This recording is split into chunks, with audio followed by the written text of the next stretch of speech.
네, 새 정부 첫 번째 부동산 대책이 어제 발표가 됐었는데 얼어붙은 부동산 시장에 훈풍이 좀 불고 있는 듯한 그런 느낌입니다. 네, 맞습니다. 김규정 우리투자증권 백세시대 연구소 연구위원 연결해서 자세한 얘기 들어보겠습니다. 안녕하십니까? 네, 안녕하세요. 시장 상황이 궁금한데 이 강남, 송파, 목동 주요 부동산 시장 분위기 어때요? 네, 예상보다는 거래 활성화를 위한 세제 지원책이 많이 발표가 돼서 네. 중개업소뿐만 아니라 개인 소비자들의 반응도 좀 뜨거운 편인 것 같습니다. 일단 시장에 반응이 있는지 앞으로 가격이나 거래가 좀 좋아질 것인지 문의 전화도 많이 늘었다고 하고요. 또 일부는 시장 상황이 좀 좋아지면 거래를 해보겠다라는 예약 접수도 일어나고 있다고 합니다. 재건축 규제 완화가 포함된 것은 아니지만 강남 쪽의 재건축 시장부터 목동까지 이 취득세나 양도세 혜택을 받으려고 거래하시는 분들 나타날 것으로 예상하는 시장의 반응이 예전 대책에 비해서는 훨씬 좀 뜨겁게 좀 빠르게 나타나고 있는 것 같습니다. 네, 하루 만에 시장 반응이 빠른데 그러네요. 15년 이상 된 아파트 수직 증축과 리모델링도 허용이 됐잖아요. 노후된 아파트 많은 분당, 일산 지역, 신도시 반응 어때요?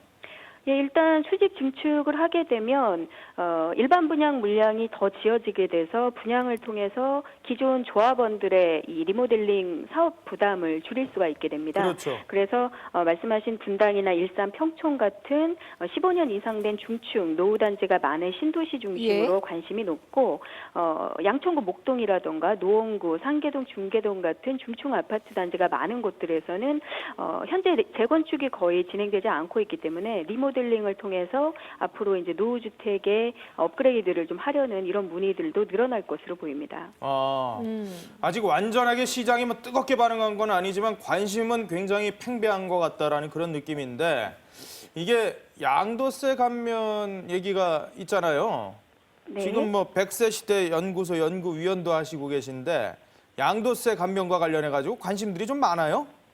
예, 일단은 신축 주택, 미분양 주택의 양도세 감면뿐만 아니라 네. 1주택자나 일시적인 2주택자가 처분하게 되는 기존 주택을 매입할 경우에도 그 규모와 가격 조건만 맞추시면 앞으로 5년간 발생하는 양도 차익에 대해서는 양도세를 100% 면제하게 됩니다.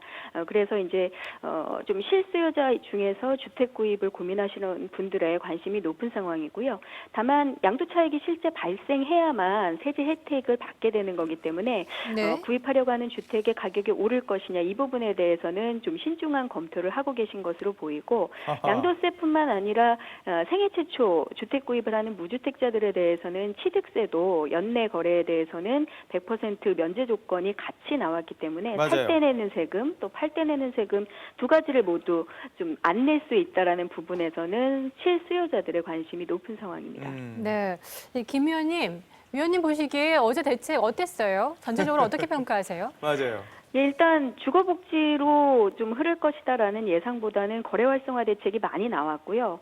또 전세입자를 위한 자금 지원이나 임대주택 공급에 대한 부분들도 꼼꼼히 담아서 일단 양적으로는 굉장히 예상보다 좀 강도가 높았다라고 판단이 되고 이후에 이제 세대 관련해서 법제화하는 부분이라던가 실제 이 내용들이 워낙 많기 때문에 시행해가는 과정들이 조금 우려스럽기는 한데 그 부분만 계획대로 진행이 된다면 예전 대책에 비해서는 확실히 시장에 수요자들의 좀 이런 구매 욕구를 자극할 수 있는 효과가 있겠다라는 기대를 좀 해보고 있습니다. 그렇군요. 예. 혹시요 이번 정책에서 그래도 좀 아쉬운 점 있다면 뭐가 있을까요? 금융 규제 완화 다 안 된 건가요? 일단은 공급을 축소시키고 수요를 발굴한다는 측면에서 나온 거는 굉장히 좀 평가해 줄만 하겠고요. 좀 아쉬운 것은 거래세 지원이라던가 아니면 가점제 폐지 같은 부분이 대부분 6억 이하의 소형 주택에 한정돼 있다는 부분입니다. 근데 미분양 주택이나 이런 것들은 요즘 고가 주택이나 중대형 쪽에서도 문제가 많기 때문에 이런 규모의 제한이나 가격의 제한은 좀 풀어줬으면 어떨까 하는 생각도 좀 해보고요. 리모델링뿐만 아니라 재건축에서의 규제도 좀 완화해 준다면 지금 노후주택의 정비사업 쪽에서도 좀 더 속도를 낼 수 있지 않을까. 대책이 많이 나오긴 했지만 빠진 부분에 대해서는 여전히 좀 더 나왔으면 하는 바람이 생기는 것이 사실입니다. 네, 이번 대책 장기적으로 그러니까 좀 좋게 평가를 하시는 거네요. 네, 전체적으로는 예전 대책 같으면은 뚜껑을 열어보니 내용이 예. 별게 없더라라는 평가들이 사실 많았는데 맞아요. 이번 대책은 현장의 반응, 또 수요자들의 반응, 또 이런 업계나 전문가들의 반응도 일단 내용 자체는 할 만큼 했다, 다양한 것을 담았다라는 평가가 많고, 다만 이것이 이제 시행되는 부분에 있어서는 예전과 같은 전차를 밟아서는 안 되겠죠. 법 시행 과정이나 이제 이후 시행 부분에서 좀 더 속도를 내는 모습을 보여줘야 정책의 신뢰도도 회복하고 실제 시장의 효과도 배가 될 수 있을 것으로 보입니다.